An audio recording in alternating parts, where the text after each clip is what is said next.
समर्पित भाव से बस अपनी मौत का इंतजार कर रहा हूँ। बस यूं कहूँ मौत का तो ऐसा लगता है कि मेरा जन्म इस गोंडवाना की माटी पे बस शहीद होने के लिए हुआ है। सही है जी राजा भैया बात करेंगे।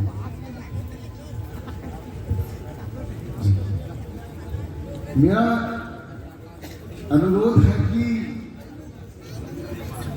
व्यवधान में थोड़ा सा ध्यान दिया जाए। प्यारे साथियों, मैं बस इतना कहना चाहता हूं कि मैं 8 तारीख को कछागढ़ की जमीन पे पहुंचा और मैं अपनी बात रखूं उससे पहले मैं चाह रहा था कि आप सभी लोग यहाँ पे मौजूद हैं कि नहीं, इस बात का मुझे थोड़ा सा तो जायजा लेना चाहिए कि नहीं। तो एक बार हम अपनी पुरखा शक्ति को यहाँ से अपना जोहार अर्पित करते हैं। सजोर पेंटा, सजोर पेंटा, बड़ा पेंटा, बड़ा पेंटा, दाई कलिकंकानी ना, दाई कलिकंकानी ना, हीरा सुका लिंगोना, हीरा सुका मुठुआ लिंगोना, पहाड़ी पारी गोपार लिंगोना, पहाड़ी पारी गोपार लिंगोना, रायताल जंगोना, रायताल जंगोना, आवाल बावलना, आवाल बावलना, सदा विडालता। सेवादार साथियों, ऐसा लगता है कि आप सभी मौजूद हैं और आशा है कि मंच के सभी जो भी बच्चे बैठे हुए हैं अपने मोबाइल और आपस की बातचीत को थोड़ा बंद कर दीजिए, क्योंकि अब यहाँ पर हमारा उद्बोधन शुरू होने जा रहा है। आजकल हमने संक्षिप्त कर दिया है, 15 मिनट लेते हैं, परंतु जितना भी सीखा है अपनी आयु में, जितना भी सीखा है अपने समाज से, जितना भी सीखा है हमने अपने पुरखों से, हम अपनी आने वाली पीढ़ी को देने का प्रयास करते हैं। मेरे प्यारे साथियों, इस कछागढ़ के इस पावन धरा पे 15,000 वर्ष से भी पहले से, जब से यहाँ पे टैटिश ओशन, जब से यहाँ पर गोंडवाना भूभाग की स्थिति का निर्माण हुआ, तब से हमारे पुरखे अपनी प्राचीन परंपरा से 15,000 वर्षों से यहाँ पर कछागढ़ यात्रा पे सेवा गौ अर्पित करते आ रहे हैं। मैं दिनांक 8 तारीख को पहुंचा और 9 तारीख को पूरे गांव भर में घूमकर बहुत सारे बुजुर्गों से मिला और मेरा उद्देश्य था कि मैं अपने समाज की सच्ची बात, अपने समाज का सच्चा समर्पण पूरे देश के सामने लेके आऊं। मुझे पता चला मेरे प्यारे साथियों कि सन 1980 पे हमारे टेकाम दादा थे, यहाँ पर एक टेंगरी महाजन। कौन थे? कंगाली दादा और शीतल मरकाम दादा। उन्होंने यहाँ पे वैचारिक संगोष्ठी को प्रारंभ किया, छोटा सा टेंट लगाया था और प्रयास किया कि ये सारा समाज, क्योंकि पहले आने जाने में बड़ी तकलीफें थी, उन्होंने प्रयास किया कि हमारा सारा समाज क्या कहीं ऐसा स्थान तय कर सकता है कि वो अपने समाज के बारे में आपस में परिचर्चा कर सके। समझ पा रहे मेरी बात?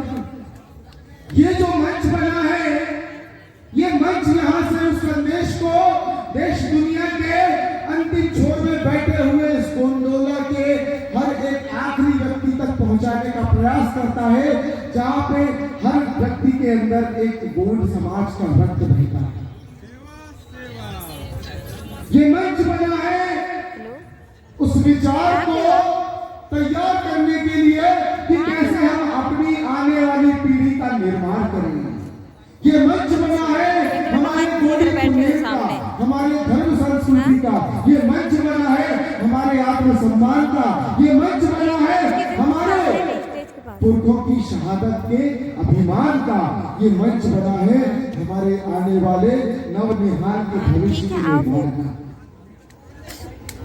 और हम निरंतर प्रयास कर रहे हैं। और निरंतर प्रयास के कार्यक्रम में हमने जब बहुत सारे लोगों से चर्चा की, बहुत सारे लोगों से विमर्श किया, तब हमारे समाज के बड़े बुजुर्गों ने हमें आशीर्वाद भी दिया और उन्होंने कहा कि आप प्रयास तो करते हैं। तो मैंने कहा दादा मैं अपने लिए नहीं करता, मैं भी हिरासुता का वंशज हूं, तो मेरा खून मेरी जान जाने के लिए बनी है, इस गोंडवाने के लिए बनी है। मैं जो भी करता हूं आने वाली पीढ़ी के लिए करता हूं। मैंने आज से 15 साल 16 साल पहले जो संगठन बनाया वो मैंने अपने समाज को दिया। क्या मैं अपने जेब में भरने के लिए बनाया? नहीं, मैं इस समाज के लिए बनाया क्योंकि ये विचार मुझे कंगाली दादा से मिला, ये विचार मुझे आचार्य मोतीराव कंगाली दादा के साथ, ये विचार मुझे दादा हीरा सिंह मरकाम जी से मिला। यह विचार उसके बाद जब अध्ययन किया तो मुझे गोंडवाना का महाकंडूब जो पहली किताब लिखी गई थी, मैं उसी शहर से आता हूँ। मैं आता हूँ सिवनी नगर से, और जहाँ पे सिवनी का मतलब है सियोनी, सेवन वृक्ष की नगरी, और वहां से पहली किताब तैयार हुई थी जहाँ पे गोंडी लिपि करके मंगल सिंह मसराम जी ने 1920 पे ज्वाला प्रिंटर से वो किताब गोंडी लिपि को संरक्षित करने का कार्य आरंभ किया था। तो मेरा कर्तव्य है कि मेरे पास जितना पुराना डेटा, जितनी पुरानी रिसर्च हमारे समाज की हो तो मैं लाके रखूं, ताकि आने वाली पीढ़ी को कोई ये ना बोले कि अरे अभी अभी तो चालू करे हो, 10 साल पहले कौन देश सेवा बोलता था। ऐसे सवाल उठते हैं ना। उसके बाद रंगेल सिंह भलावी पाटावीर थे। रंगेल सिंह भलावी उन्होंने गोंडवाना का महाकंडूब करके किताब लिखी 1923 पे, और उसके बाद जब पूरे गोंडवाना के लोगों ने अखंड गोंडवाना बनाने का विचार तैयार किया, और उस किताब में जब गोंडवाना का महाकंडूब का विचार तैयार किया, उस किताब के माध्यम से जन जागृति तैयार हुई, तो ताज हक गोंडवाना समिति का निर्माण हुआ। उसका बिल्ला भी आज चलता है, कई जगह पर है, और बड़ा 10 साल के संघर्ष के बाद उसका बिल्ला बना। परंतु हमारी ये योजना, हमारी अखंड गोंडवाना राष्ट्र की योजना हमारे कुछ प्रतिद्वंदियों तक पहुंच गई, और उसके बाद 2 साल के बाद 1923 में हमारा विचार आता है, और 2 साल के बाद हमारा विचार कॉपी करके कोई और नया विचार लेके जाता है, और 1925 में वो संगठन बना के तैयार कर देता है। उन्होंने 100 साल का प्रयास किया, उनके 100 साल आज पूरे हैं। आज पूरे देश में उनकी हुकूमत है, पूरे देश में उनका डंका बोलता है। परंतु वो विचार उन्होंने सीधा कहां से? इस गोंडवाना से। उसके बाद उन्हीं रंगेल सिंह भलावी जी का एक और स्क्रिप्ट मिलता है 1928 का, जिसमें उन्होंने कोया पुनेम का सार पाटा, कोया पुनेम का सार पाटा उसके अंदर मेंशन किया। और उसके बाद 1970 में उसी कोया पुनेम का सार पाटा का अध्ययन करके आचार्य मोतीराव कंगाली दादा ने उसको अनुवादित किया, और आसान तरीके से उसे और चरणबद्ध करके और बेहतर बनाते हुए कोया पुनेम का सार गाथा आपको दिया। पाटा को गाथा के रूप में तैयार करके 1970 पे दिया गया। और उसके बाद धीरे धीरे हमारे बहुत से यहाँ पे प्रिंटिंग ऑफसेट वाले बंधु हैं, सबने अपने अपने तरीके से क्या किया, बना लिए कान को। समझ गए ना? तो हो गया हमारा जो गाथा तैयार तो हो गया। तो गोंडी पुनेम कहाँ गया? गोंडी पुनेम कहाँ गया? हम भोजन दान के वहां सेवा देते हैं। हमने काफी लोगों से पूछा, हमारे पेंडॉल के अंदर एंट्री करने से पहले हम उनसे एक बात पूछ रहे रहे थे कि भैया एक चीज बताओ, गोल्ड की उत्पत्ति कहाँ पे हुई है? सोचो कहाँ पे पूछ रहे हो। अच्छा, कितने लोग जानते हैं कि गोल्ड की उत्पत्ति कहाँ पे हुई है? बोल सकते हैं एक बार? जंगल कहाँ से हुई है गोल्ड की उत्पत्ति? जंगल में। देखिए ना, यही कछारगढ़ है, यही कछारगढ़ है जहाँ से गोल्ड की उत्पत्ति का विचार प्रभावित किया जाता है। और दादा वीर सिंह मरकाम ने कहा था, होटल और बोतल मुक्त समाज का निर्माण करना है। और एक बोतलबाज भैया कहते हैं कि जंगल में हुई। सोचने की बात है। हम प्रयास करते हैं कि हम नृत्य संगीत के माध्यम से हमारे समाज के बीच पे कुछ कुछ पाटा के अंश पहुंचाकर समाज के अंदर जन जागृति ला सके। हम प्रयास करते हैं कि हमारी आने वाली पीढ़ी दिन दूनी रात चौगुनी तरक्की के साथ वो कछारगढ़ में अपने सम्मान के साथ आ सके। हमें वैचारिक क्रांति की ओर बढ़ना है। इसलिए हमारे साथ कुछ यहाँ पे बंधु बैठे हुए, राजा बरकड़े भाई हमें निरंतर फोन लगा के बोलते रहते हैं। हमारा करण भाई वो डीजे में बैठे हुए हैं, करण भाई बताते रहते सिर साफ की कैसे करना है। हमारे यहाँ पे धुर्वे दादा राजेंद्र भैया, जैसे ही उनको पता चला जतरा चालू तो वो सीधे सीधे राजेंद्र उनके भैया अकेले आ गए भैया बैतूल से, बोले कि मुझे तो मेरे समाज के लिए जाना है। वो 9 तारीख को निकल गए और मैं तो अभागा, मुझे पता चला तो मैं 200 किलोमीटर दूर एक्टिवा चलाते चलाते आ गया, क्योंकि मुझे मेरे समाज से प्रेम है। मैं ये नहीं देखता कि मेरे पास बड़ी गाड़ी आएगी तब मैं जाऊंगा। तो हमें उन प्रेम, उन समाज प्रेमियों का उल्लेख करना जरूरी है। हमें उन सभी लोगों का, इस पूरे धनेगांव, इस पूरे गांव का उल्लेख करना जरूरी है, जिन्होंने एक एक गिलास पानी भी इस आंदोलन को सफल बनाने के लिए अपने घर से पिलाया है। उन सभी का सम्मान करना जरूरी है। और उन्हीं के सम्मान पे एक बार मैं आप लोगों से सेवा की गुजारिश करता हूं। धनेगांव नारते सगा विडारता, धनेगांव नारते सगा विडारता, यानी कि यहाँ पे धनेगांव के जितने भी हमारे कछारगढ़ के हमारे जितने सगा विडार हैं, उनसे प्रेम करने वाले लोग मौजूद हैं। हमें उनके प्रति एक सम्मान का भाव सदैव रखना चाहिए। हमें सिर्फ हम 5 दिन का मेला ठेला करके लौट जाते हैं, क्या कभी हम एक भी व्यक्ति को पूछते हैं कि भैया कैसे हैं? ये हमारे राजा भैया यहाँ पे मौजूद हैं, ये जिंदगी और मौत से लड़ रहे थे। उस समय मेरा भी तबीयत खराब था, उनका फिर से पुनर्जन्म हुआ, उनको ब्रेन मलेरिया हो गया, बहुत समस्या हुई, परंतु वो व्यक्ति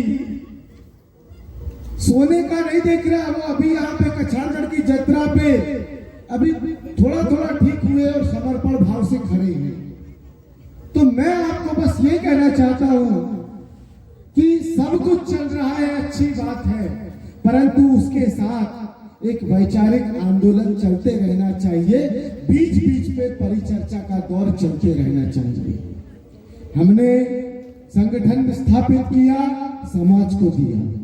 अब हम एक और समाज को एक मूवमेंट देने जा रहे हैं। क्या हम आपको बता सकते हैं कि हम क्या मूवमेंट देने जा रहे हैं? बताएं। तो ये गुड़िया लोग यहाँ पे मौजूद हैं, ये भैया यहाँ पे मौजूद हैं। हम 8 तारीख से निरंतर चर्चा कर रहे थे कि गोंडी पुनेम होता क्या है। तो हमारा गोंडी पुनेम 3 हमारे क्या होते हैं संस्कार। कितने संस्कार होते हैं? अच्छा, 16 संस्कार वाले कोई बैठे थे यहाँ पे?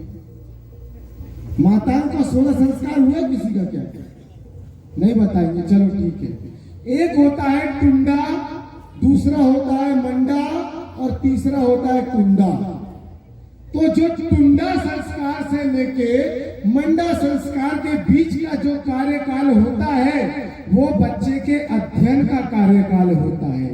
जिस समय वो बच्चा गोकुल में जाके अध्ययन करता है, और अध्ययन किससे करेगा?